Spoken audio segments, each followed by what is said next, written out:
Vous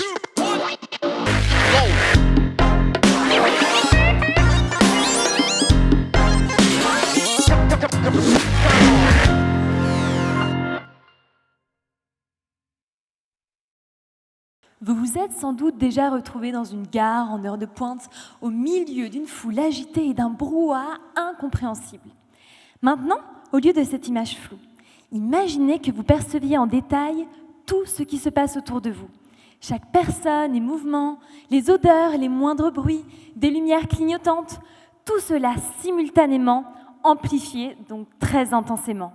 Submergé par cet afflux envahissant de sensations, vous voudriez probablement fuir.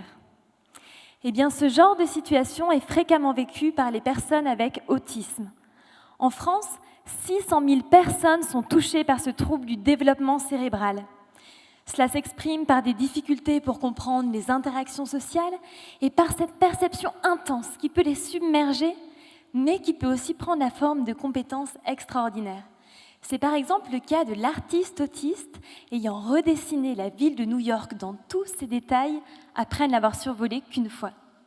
Et il existe tout un spectre de formes d'autisme, des plus repliées ne parlant pas, à des formes moins sévères au langage très élaboré, comme le syndrome d'Asperger.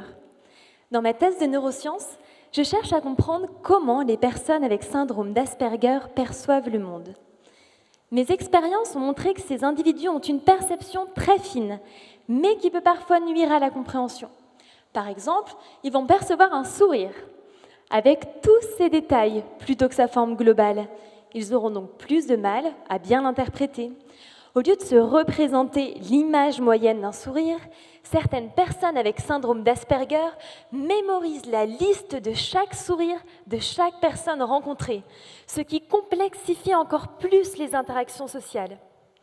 En fait, nous nous créons en permanence ces images internes qui nous aident à comprendre le monde qui nous entoure, puisqu'elles nous en donnent le schéma global. Mes résultats suggèrent que les personnes avec syndrome d'Asperger se créeraient des images internes trop précises, donc difficilement généralisables à d'autres situations. Je cherche maintenant à identifier l'origine cérébrale de cette perception particulière et de ces images internes si précises. Pour cela, j'utilise des techniques d'imagerie cérébrale pendant que des adultes avec syndrome d'Asperger font des tests de perception. Je peux alors comparer l'anatomie et le fonctionnement de leur cerveau par rapport à un groupe témoin afin de déterminer s'ils utiliseraient un réseau cérébral différent à l'origine de cette perception atypique.